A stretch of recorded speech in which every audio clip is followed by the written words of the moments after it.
جس وقت میں یہاں پہنچا تو آیا تو میکینیکل انجینئر بننے کے لیے تھا، مگر یہاں پر پہنچ کے پتہ لگا کہ میکینیکل انجینئر کی اتنی مانگ نہیں ہے، تو پڑھائی اسی سلسلے میں کی جاتی ہے جس حوالے سے کہ اس کی ڈیمانڈ ہو.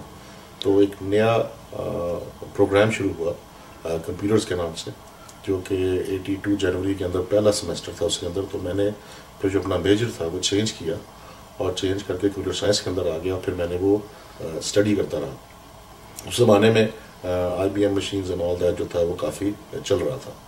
اچھا، تو آپ نے پڑھائی تو پھر ٹوٹلی ڈفرینٹ لائن ہے کمپیوٹرز کی، اور اب آپ کی جو فیلڈ ہے وہ بالکل ہی مختلف ہے. تو یہ جرنی آپ کی کس طرح ہوئی؟ کمپیوٹر کا جو تھا پروگرام شروع ہو گیا، اس دوران جو تھا وہ یونیورسٹی نے جو ٹیوشن فیس تھی وہ خاصی انکریز کر دی. تو اب ظاہر ہے یہاں پر آنے کے بعد نوکری بھی کرنی پڑتی ہے، ٹیوشن فیس کے لیے پیسے اکٹھے کرنے پڑتے ہیں.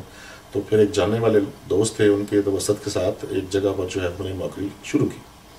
جس وقت نوکری شروع کی تو آہستہ آہستہ جو تھا وہ سمجھ آنا شروع ہوا کہ بزنس کا سسٹم یہاں پر کیا ہے. تو قریباً تین ایک سال کے اندر اندر جو تھا وہ میں اس اسٹور کو مینیج بھی کر رہا تھا. اس کے بائنگ سیلنگ ٹیکسز کے جو سارے ٹیکسز تھے وہ، یعنی کہ I was running like an owner. تو میں نے یہ سوچا کہ بھئی زیادہ پیسے جو ہیں وہ تو اس چیز کے اندر ہیں، اور جو کمپیوٹر کی لائن ہے وہ بھی ابھی چل رہی ہے. تو اس ٹائم کے اوپر جو تھا وہ مینیجر کی جو تنخواہ چل رہی تھی وہ قریباً چل رہی تھی $24,000-26,000 فور دا اسٹور.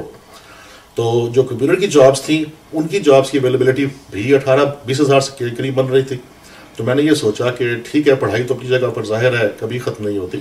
تو اس کے بعد پھر میں نے بزنس فیلڈ کے اندر جو ہے پھر جو تھا وہ جوائن کر لیا، اور اس کو جو ہے پھر میں لے کے آگے چلتا رہا.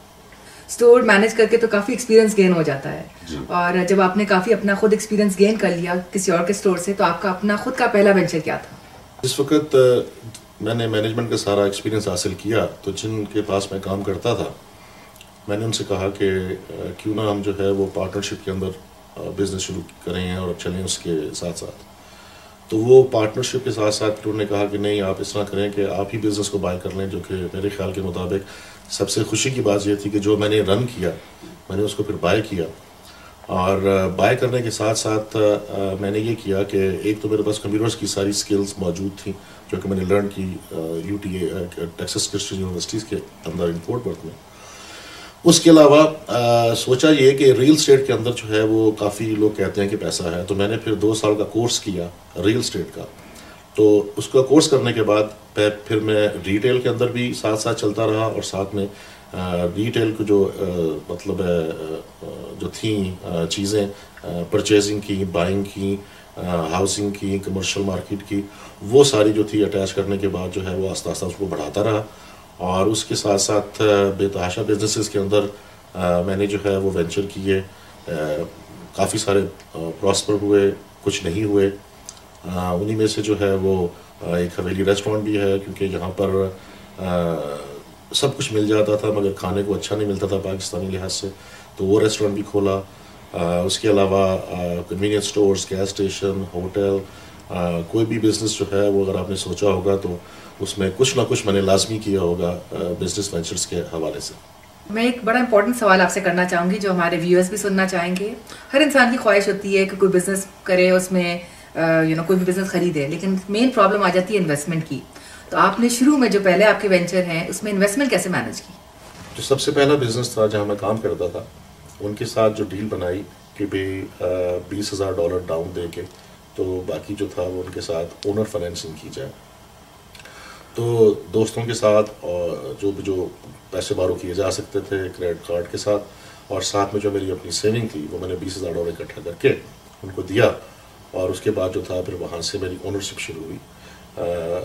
یوزلی رول آف تھم جو ہوتا ہے وہ ڈفرینٹ ہوتا ہے. عام طور پہ جو بھی بزنس آپ بائی کرنا چاہتے ہیں قریباً 15-20% جو ہوتا ہے وہ بزنس کا یا پراپرٹی کا وہ ڈاؤن کے طور پہ دیا جاتا ہے، اور اس کے بعد فائنینسنگ ہوتی ہے جو کہ بینک پرووائڈ کرتا ہے.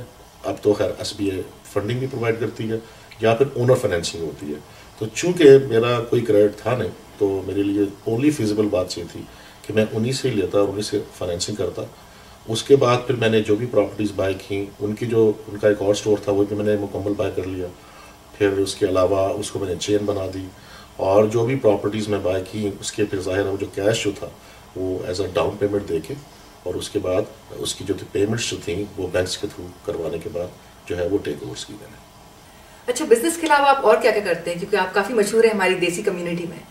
پاکستان سے ہی مجھے ایک شوق کہہ لیں یا اچ کہہ لیں کہ ہوتی یہ تھی کہ جو بھی لوگ جن کے پاس نہیں ہے جن کو پرابلمس ہیں ان کو کس طریقے کے ساتھ ہیلپ کیا جائے. پاکستان میں بھی تھوڑا سا کام کیا تھا ہم نے ایز اے اسٹوڈنٹ، مگر یہاں آنے کے بعد دیکھا کہ اپنی کمیونٹی کو جو ہے وہ بہت ضرورت تھی. جو ایسوسیشن کام کر رہی تھی وہ Pakistan society of North Texas اس ٹائم کے اوپر موجود تھی، کافی عرصے سے کام کر رہی تھی اور اس کو ہیلپ کرنے کا سلسلہ شروع ہوا. پھر قریباً 96-97 کے بعد اس میں ایکچوئل مکمل پارٹیسپیشن شروع کی. پی ایس این ٹی کا میں پریزیڈنٹ بھی رہا 3 سال. اس کے علاوہ ابھی تک جو ہے وہ کسی نہ کسی فارم کے اندر میں Pakistan society of North Texas کے کو ہیلپ کرتا ہوں، ساتھ چلتا ہوں، میک شور کرتا ہوں کہ چیزیں جو ہیں وہ صحیح چلیں اور میں اس کا ٹرسٹی بھی ہوں. اس کے علاوہ بھی بہت ساری آرگنائزیشنز ہیں جس طرح کہ Pakistan Punjabi cultural association of North Texas جسے پیکانٹ بھی کہتے ہیں، جو پاکستان اور انڈیا دونوں کو ملایا جائے پنجاب جو ہے تو وہ اس کی ایسوسیشن تھی. تو دیٹ واز این آنر کہ دونوں سائڈوں نے جو تھا وہ مجھے پسند کیا. اس کے علاوہ ڈیلس کے اندر جو ہے اور کنگز گروپ آف ڈیلس ہے جو کہ نان پروفٹ کام کرتی ہے بغیر کسی رنگ و نسل کی قید کے. آپ کسی بھی کنٹری کے ہو سکتے ہیں جو اس میں پارٹیسپیٹ کر سکتے ہیں. اس کے علاوہ نیپالی ایسوسیشنز ہیں، اس کے علاوہ انڈیا ایسوسیشنز کے بھی ڈفرینٹ فیکٹرز ہیں. آپ کوشش میری یہ رہی ہے کہ میں کسی نہ کسی طریقے کے ساتھ نان پروفٹ کے اندر جو ہے وہ ہمیشہ کام کروں اور لوگوں کی ہیلپ کرنے کی کوشش کروں. اور اسپیشلی جس وقت میں پریزیڈنٹ تھا جب 9/11 کا واقعہ ہوا تو 9/11 کے واقعے نے ایک عجیب ایک باب کھولا اس موقع کے اوپر، سمجھنے کے لیے بھی اور سمجھانے کے لیے بھی. اور پریشر جو تھا وہ بے تحاشا کریٹ ہوا لوگوں کو سمجھانے کے لیے بھی. مجھے یاد ہے کہ جس وقت یہ واقعہ ہوا تو میں پہنچا ریڈیو اسٹیشن گیا. ریحان اس وقت میرے خیال میں شاید ریڈیو چلاتے تھے. تو انہوں نے کہا کہ کون سی ایسی ایسوسیشن ہے جو اس کا پریزیڈنٹ ہے جو آ کے تمہیں بتائے کہ یہ کیا ہے. تو I was kind of shifted in there کہ یہ ایسوسیشن اور تو کوئی تھی نہیں. تو ان کے ساروں کے جوابات دیے. CNN بھی موجود تھا، سارے چینلز بھی موجود تھے. ان کو بتایا، سمجھایا کہ ہماری کیا پرابلمس ہیں اور ان کو بتایا کہ بھئی ہم سب اکٹھے ہیں. یہ امریکہ جو ہے یہ خالی تمہارا نہیں ہے، ہمارا بھی ہے. We are all together, we are a part and parcel of all this. اور ہم میک شور کرنا چاہتے ہیں کہ یہ ہماری وار ہے. جو اٹیک کیا گیا ہے یہ خالی یہاں کے جو پیدا ہونے والے لوگ ہیں جو پہلے موجود ہیں ان کے اوپر نہیں ہے، یہ ہمارے اوپر ہے. اور اس کے ساتھ ساتھ پھر ہم آگے لے کے چلے، لوگوں کو سمجھایا. کافی سارے لوگوں نے سمجھا، کچھ نے نہیں سمجھا. کچھ پرابلمس بھی کریٹ ہوئیں درمیان کے اندر جن کو سالو کرنے کی کوشش کی گئی. اس کے ساتھ پھر رجسٹریشن کا پروسیس شروع ہو گیا. اس پروسیس میں یہاں پر ایک پائلٹ پروگرام جو تھا وہ شروع کیا گیا جو کہ پورے امریکہ میں صرف یہیں پر شروع کیا گیا تھا. اس کے لیے جو تھا وہ ہمیں باقاعدہ انہوں نے امیگریشن آفس کے اندر باقاعدہ جگہ پرووائڈ کی کہ ہم جو لوگ جو ہیں وہ آئیں. اس سے پہلے جو یہاں پر امیگریشن کی جو ڈائریکٹر تھی یعنی اسٹراڈا اور پٹریشا منچا اور جو لوگ تھے ان کے ساتھ میٹنگز ہوئی. ان کو مساجد میں لے کے گیا، ان کو جگہ پر لے کے گیا، لوگوں سے ملاقاتیں کروائیں ود دی انڈرسٹینڈنگ کہ وہ کسی بندے کو جو ہے وہ اس کی نیگیٹو انفارمیشن کلیکٹ نہیں کریں گے. And they owner that. Registration process کے اندر ہم جس وقت لوگ آتے تھے تو ہم صبح 7 بجے سارے کے سارے لوگ جو تھے وہ اکٹھے ہو کے جاتے تھے اور لوگوں کے ڈاکیومنٹس خود پہلے چیک کرتے تھے تاکہ لوگوں کو بتا سکیں کہ آپ جو ہے وہ اندر جاؤ یا آپ یہیں سے گھر واپس چلے جاؤ. اس کے باوجود قریباً 6 کے 7 لوگ جو تھے ان کے ڈاکیومنٹس وہ ہمیں بتایا کچھ اور اندر جس وقت لے کے گئے تو انہوں نے پکڑے گئے. پھر ان کو جس وقت گرفتار ہو گئے تو پھر ہم نے وہاں پر باقاعدہ ہم سے بات کی کہ آپ سے ہمارا وعدہ تھا کہ جو بھی رجسٹریشن کرنے کے لیے لوگ آئیں گے آپ ان کو گرفتار نہیں کریں گے. تو ایک کی تو ضمانت قریباً $25,000 تھی. صبح 8 کے 9 بجے انہوں نے اس کو اریسٹ کیا تھا مگر شام 7 بجے وہ پرسنل ریکاگنس کے اوپر ہم نے اس کو نکال لیا. بڑی انٹرسٹنگ بات چیت چل رہی ہے لیکن اب ایک بریک کا ٹائم آ گیا ہے. کہیں جائیے گا نہیں.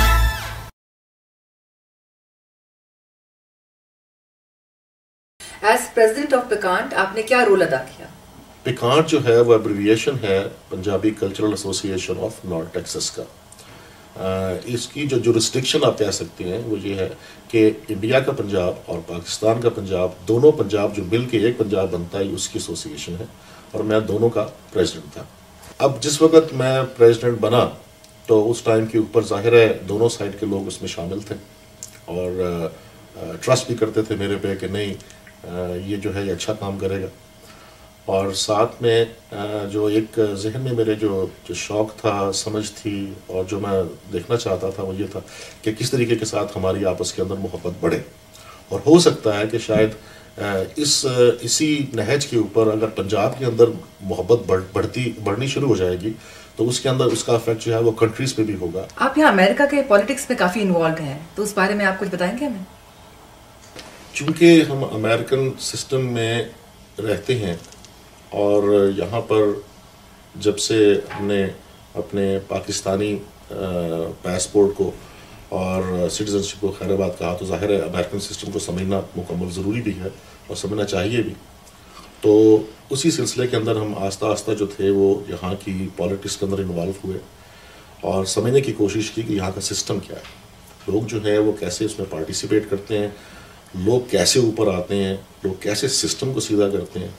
تو اسی سلسلے کے تحت ہم نے جو لوکل پالیٹیشنز تھے ان کے ساتھ رابطے کام کرنے شروع کیے. اور دوسری بات یہ تھی کہ ایک شمار کے مطابق یہاں پر قریباً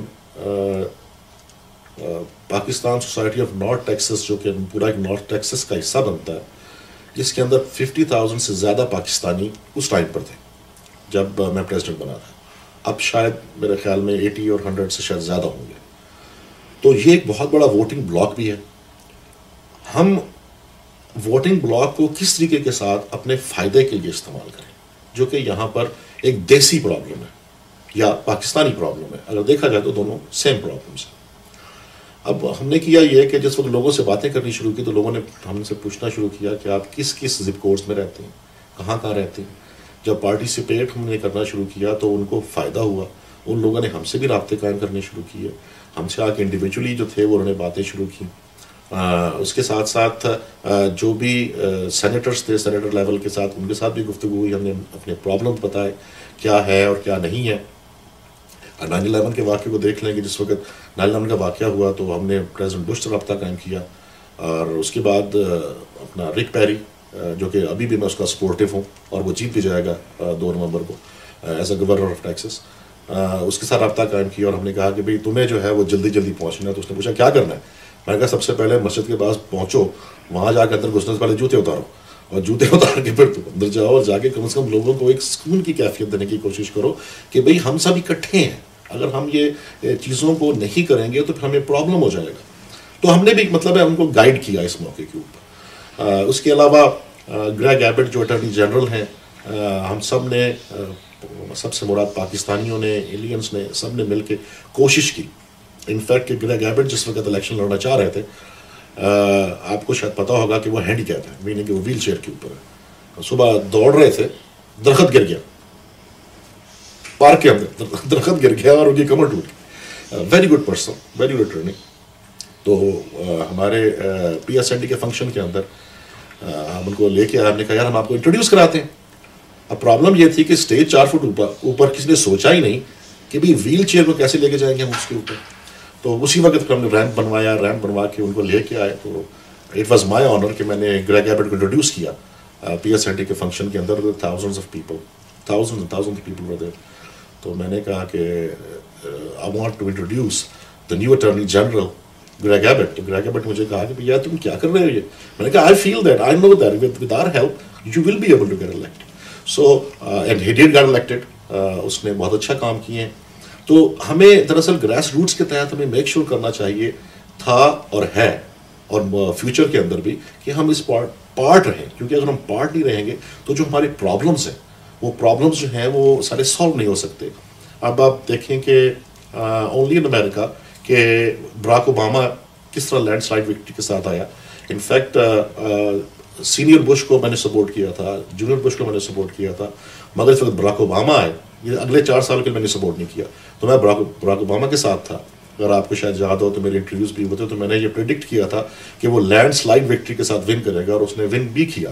تو آپ امریکہ میں تو کافی سکسیزفل ہو چکے ہیں، آپ کو لگتا ہے کہ آپ اگر پاکستان میں ہوتے تو اتنے ہی سکسیزفل ہوتے آپ؟ میرے خیال میں نہیں، کیونکہ اگین سسٹم وہ چیز پرووائڈ نہیں کرتا وہاں پر. امریکہ کو ہمیشہ جو ہے وہ لینڈ آف اپرچونٹی کہا گیا ہے، اور میرے خیال میں یہ لینڈ آف اپرچونٹی ہے. یہاں کا سسٹم جو ہے وہ آپ کو مواقع پرووائڈ کرتا ہے بزنس کھولنے کے، بزنس کرنے کے. اور یہاں پر ایک بات جو ہے وہ بڑی امپورٹنٹ ہے کہ وہ آپ کا بزنس اون نہیں کرنا چاہتے، آپ کی فیکٹری اون نہیں کرنا چاہتے، آپ سے ٹیکس لینا چاہتے ہیں. تو اس سلسلے کے اندر اسٹیٹ بھی، سٹی بھی، اور پورا کانٹیننٹ بھی، امریکہ بھی، وہ میک شور کرتا ہے کہ آپ کو مواقع کسی نہ کسی طریقے کے ساتھ پرووائڈ کیے جائیں، چاہے وہ الیکٹریسٹی کی صورت میں ہو، چاہے وہ جگہ کی صورت میں ہو، چاہے وہ یوٹیلیٹیز کی صورت میں ہو، چاہے جیسے بھی ہو. اور اگر آپ بزنس ملک سے باہر کرنا چاہتے ہیں تو امریکہ ہیلپ کرتا ہے باقاعدہ ایمبیسیز کے تھرو ان ملک کے اندر بھی کام کرنے کی. تو مقصد ان کا یہ ہے کہ یہ کسی نہ کسی طریقے کے ساتھ اس بندے کو سکسیسفل کرے، یعنی کہ پورا کا پورا سسٹم جو ہے اس کو اس کی طرف پش کر رہا ہے. اور کیوں کر رہا ہے؟ اس وجہ سے کر رہا ہے کہ وہ ٹیکس دے رہا ہے. آپ کے نظریے میں کامیابی کی کیا کنجی ہے؟ بیکاز کہا جاتا ہے آف کورس کہ محنت تو بہت ضروری ہے ٹو بیکم سکسیزفل، لیکن یہ بھی کہا جاتا ہے کہ لک کا بہت ہاتھ ہوتا ہے. تو آپ کا کیا خیال ہے اس بارے میں؟ دراصل میرے خیال میں شاید ایک کنجی تو نہیں، اس کے اندر کافی ساری کنجیاں ہیں اس کے اندر جو ایک کیریکٹر کو بناتی ہیں یا ایک سمجھ کو بناتی ہیں کہ آپ اس طرف چلتے ہیں. پہلے تو آف کورس ہارڈ ورک، کہ آدمی جو ہے وہ ورک کرنے کے لیے تیار. اس کے ساتھ ساتھ جو ہے وہ دوسروں کے ساتھ میک شور یہ کرے کہ وہ کسی کے ساتھ بھی ایسا نیگیٹو ایٹیچیوڈ نہ رکھے کہ وہ دوسرے کو ہیٹ کرے، چاہے وہ کسی بھی رنگ و نسل کا ہو. اور ایک زمانے میں جب میں 10 12 14 گھنٹے کام کرتا تھا تو لوگ کہتے تھے کہ میں بہت کام کرتا ہوں. تو اگر جب میں نہیں کرتا ہوں اب تو کہتے ہیں کہ آپ بہت لکی ہیں. تو میرا اس کا صرف ایک جواب یہ آتا ہے کہ ساری زندگی میں نے یہ سوچا ہے اور سمجھا ہے اور اس پہ زندگی گزاری ہے کہ لک جو ہے وہ consistent work all the time. کیونکہ اگر آپ نہیں کریں گے تو پھر انکنسسٹنٹ ہو جائیں گے اور وہ انلکی ہو جائے گا. میری سمجھ کے مطابق ہر انسان کی زندگی میں مواقع آتے ہیں جو کہ ڈیسیجن بنانے والے واقع ہوتے ہیں. میننگ کہ اگر ہم نے ڈیسیجن بنایا تو پازیٹیو ہو گئے، جیسے کہ اچھی کتاب لکھی تو اس کی رائلٹی مل رہی ہے، چاہے وہ نیگیٹو ہے کہ چاہے پازیٹیو.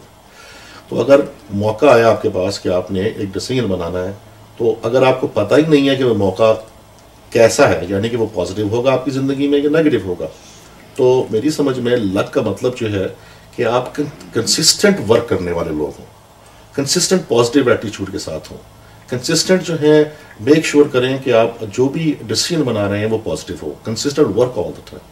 تو اگر آپ کے پاس وہ مواقع آئے اور آپ نے اس موقع کے اوپر جو ہے اس کو سمجھا، تو اس کا مطلب یہ ہے کہ آپ کا پازیٹیو ایٹیچیوڈ خود بخود ہو گیا، ورک خود بخود ہو گیا اور آپ لکی ہو گئے. تو ناظرین اس کا مطلب یہ ہے کہ سکسیزفل ہونے کے لیے لگاتار محنت یعنی کہ کنسسٹنٹ ایفرٹ اور پازیٹیو تھنکنگ بہت ضروری ہے. امید ہے آپ کو اس پروگرام سے کافی ٹپس ملی ہوں گی، اور اگر نہیں ملی ہیں تو پروگرام کو دوبارہ دیکھیے گا.